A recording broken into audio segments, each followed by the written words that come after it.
সোনার হরিণ, জাদুকরি হরিণ আর রাজার কন্যার গল্প। অনেক অনেক দিন আগের কথা। দূরদেশে এক রাজার রানী বাস করতেন। তাদের প্রাসাদে ছিল সোনা, রূপা আর অঢেল ধনসম্পদ। তবুও তাদের মনে ছিল এক গভীর দুঃখ।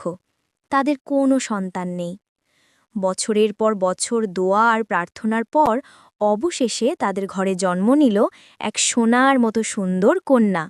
রাজা আর রানীর আনন্দের সীমা রইল না। কন্যার নাম রাখা হল পদ্মাবতী। কন্যা বড় হতে লাগল ফুলের মতো রূপে, চাঁদের মতো জ্যোতিতে। সারা রাজ্যে তার সৌন্দর্য আর মাধুর্যের কথা ছড়িয়ে পড়ল। কিন্তু পদ্মাবতীর ছিল এক অদ্ভুত শখ। প্রতিদিন রাতের আকাশের দিকে তাকিয়ে সে বাবাকে বলতো, বাবা, আমি যদি একদিন একটা সোনার হরিণ পেতাম, আমি তার সঙ্গে খেলতাম, তার সোনার শরীর ছুঁয়ে দেখতাম। রাজা মেয়ের ইচ্ছা পূরণের প্রতিজ্ঞা করলেন। তিনি তার সেনাদের পাঠালেন অরণ্যে। অনেক খোঁজাখুঁজির পর খবর এলো, উত্তরের পাহাড়ি জঙ্গলে সত্যিই আছে এক জাদুকরি হরিণ। তার শরীর সোনার মতো ঝলমল করে, চোখ হীরের মতো জ্বালে। রাজা উচ্ছ্বসিত হয়ে জ্যেষ্ঠ রাজপুত্রকে পাঠালেন, যাও বাবা, তোমার বোনের জন্য সোনার হরিণ নিয়ে এসো। রাজপুত্র অরণ্যে গিয়ে সত্যিই হরিণটিকে দেখতে পেল, কিন্তু হরিণকে ধরা গেল না।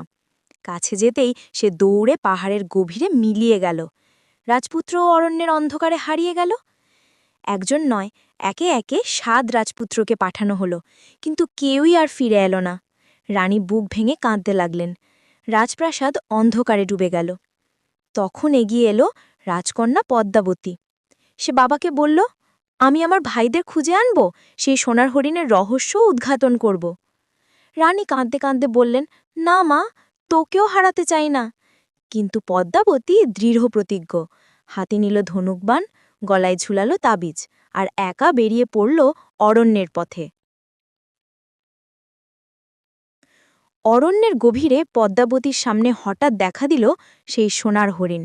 শরীর সোনার মতো, চোখে অদ্ভুত জ্যোতি। কিন্তু আশ্চর্য, হরিণটা কথা বলতে শুরু করল। রাজকন্যা, আমি আসল হরিণ নই। আমি এক দুষ্ট দৈত্যের অভিশাপে সোনার হরিণে রূপান্তরিত। যেই আমাকে ধরতে আসে, সেই দৈত্য তাকে ধরে নিয়ে যায়। রাজকন্যা অবাক হয়ে জিজ্ঞেস করল, তাহলে আমার ভাইরা কোথায়? হরিণ উত্তর দিল, তারা সবাই দৈত্যের অন্ধকার গুহায় বন্দী। রাজকন্যা সাহস সঞ্চার করে সেই গুহার পথে গেল। ভেতরে ঢুকে দেখল 7 ভাই শিকলে বাঁধা। ঠিক তখনই দৈত্য গর্জন করে উঠল, হা হা হা, এবার রাজকন্যাকেও পেলাম। কিন্তু রাজকন্যা ভয় পেল না। সে ধনুক থেকে তীর ছুঁড়ে দৈত্যের বুকে আঘাত করল। দৈত্য চিৎকার করতে করতে গুহার অন্ধকারে মিলিয়ে গেল। তাবিজের শক্তিতে শিকল ভেঙে গেল, 7 ভাই মুক্তি পেল। আর হরিণের শরীর থেকেও কেটে গেল অভিশাপ। সে আবার মানুষে পরিণত হল। রাজকন্যা পদ্মাবতী 7 ভাই আর অভিশাপ মুক্ত রাজপুত্রকে নিয়ে ফিরে এলো রাজপ্রাসাদে। রাজারানী আনন্দে কেঁদে ফেললেন। সারা রাজ্যে উৎসব শুরু হলো। সাহসী রাজকন্যা পদ্মাবতী আর জাদুকরি সোনার হরিণের এই গল্প যুগে যুগে মানুষের মুখে মুখে ছড়িয়ে পড়ল। শিক্ষা: সাহস, সত্য আর বুদ্ধির জোরে অশুভ শক্তিকেও জয় করা যায়।